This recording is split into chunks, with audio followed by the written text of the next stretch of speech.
Hey guys, good morning. তোমরা কেমন আছো? আশা করি ভালো আছো।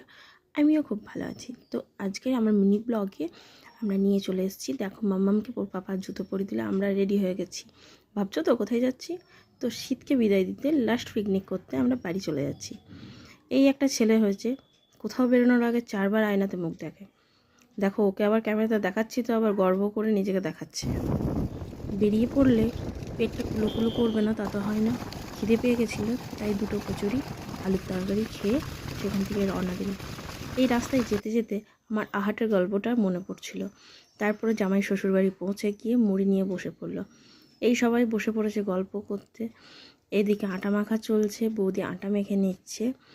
দুটো সোনামণি চিকেন পকোড়া খাচ্ছে, কেন জানো? ওর শিশি চিকেন ভাজছে চিলি চিকেন হওয়ার জন্য। মামিরা দাঁড়িয়ে আছে এখানে। তো আজকের রাতের আমাদের মেনু হবে চিলি চিকেন আর ফ্রাইড রাইস। তো এই ব্লগটা ভালো লাগলে প্লিজ প্লিজ প্লিজ সাবস্ক্রাইব করো।